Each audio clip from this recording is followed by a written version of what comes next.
Hey folks, Dave Naves, chicken nerd here, along with Loka, one of my Americana chickens who wants to get out. Hey, shh. I'll put you down, okay. Wanted to go over El Pollo Palace, my fully automated chicken coop. Wanted to quickly go around the exterior showing you the elements, and then we'll have separate videos explaining each one of the elements. So Loka right here is standing on top of the roof of the interior run, which includes some roosts here that my chickens don't use, thank you very much, along with just fully encased with welded wire on all four sides to help prevent any predators. Over here, this actually, the whole main unit was my neighbor's former doghouse. He didn't want any more, got rid of his dog, so I said, I'll take it, and I basically carved it up and put a bunch of cedar on the outside of it that I had, and turned it into this fully automated chicken coop. Right here, you notice this is the nesting box, which comes with a double locking mechanism right here, which has the waterproof roof, and you can see a couple of our chickens are actually laying eggs right now. Who says you can't train a chicken for camera? On the right is Osti, and on the left is Wheezy, and they probably don't like. I'll make Wheezy mad really quick here. Yeah, she doesn't like that. Anything for camera. Anyway, so this is locked for mainly to keep, again, the predators out. Over here, same type of deal, a double locking mechanism for the main door of the coop. Right, this coop, not for the chickens to go in, but for us to go in and make, to clean out the chicken coop. A couple more chickens in there, probably waiting for their turn at the nesting box. Okay, that's the main door. Keep that locked. Moving around the side here. This would be the left side of the coop as you look at it. We have an exterior light that it has a switch back at the, as we call the network operations center, or the NOC. This, I've already explained in another video, is a photocell that controls the reads light levels, which controls our automated door. Basically opens and closes every morning and every night. Steps leading up into the coop, right here. This right here encases actually a fluorescent light, which is doing nothing more than, in wintertime, is kicked on based on temperature to keep the watering system right here with nipples, keeps it from freezing, which I will show in great detail later how I built it and all that business. Right here, electronic fence. Right, I have around the perimeter of the chicken coop a very simple electronic fence to keep predators out. You can see right here, I'm not going to touch it, but right here, electronic fence. Around the back, we have what we call the EPP NOC, or the El Pollo Palace Network Operations Center. Thank you very much. Which is the brains of the whole system. And here's the main Arduino controller, right inside of a electrical panel right here. All right, everything labeled, everything wired up via the Arduino, and I'll explain all of this in great detail a little bit later.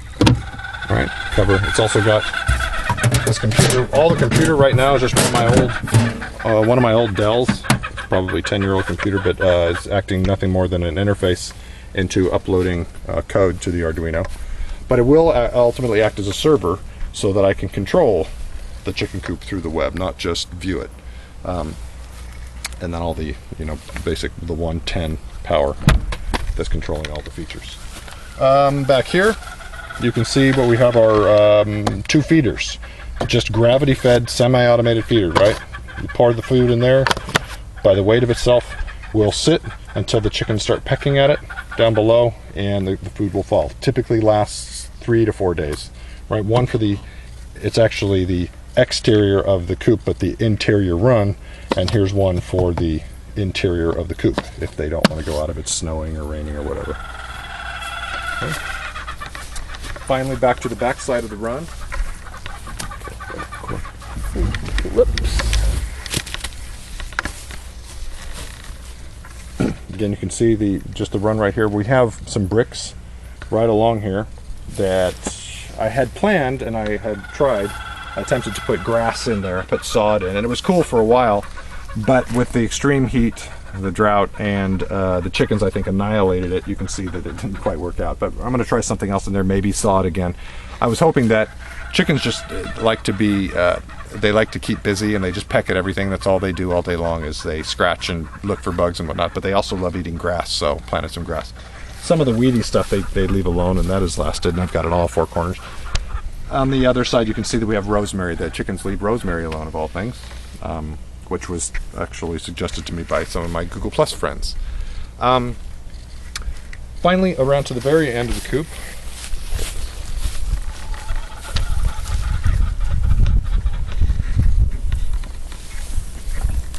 You'll see part of the electric fence right here. This is actually a spring-loaded, I forget what they call it. It allows you to open the gate, which is the gate right here, that will allow us to pull all the manure and all the shavings out, straight out right here, which is the compost pile, which is pretty amazing.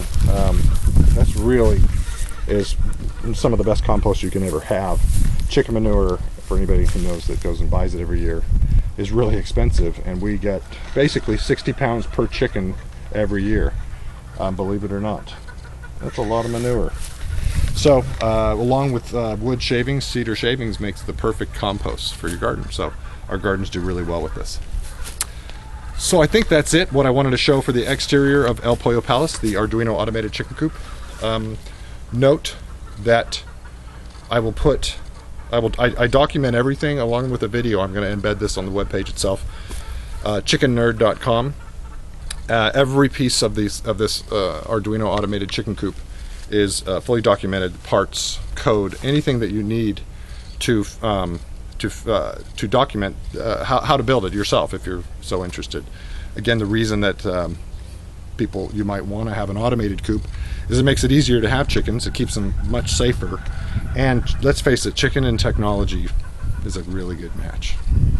Okay, so keeps chicken nerds like me and the many other chicken nerds I'm finding out are out in the world very busy, and keeps us happy. So anyway, thanks very much for watching this, and I'm going to go now and document every single feature of El Pollo Palace so that it'll make it easier for you to maybe take on a project like this yourself, okay? All I ask is, if you use anything of what I'm showing here, please pay it forward and share. Share the knowledge, share your pictures, share your documentation with the world, and because it's important. Sharing makes the world a better place, and it helps every one of us pay it forward, right? I learned from people who shared, and I'm trying to pay it forward in my own way for other people who might be interested in this or any other, whatever you want to call it, urban homesteading project. Okay? Dave Naves out. Thanks for watching.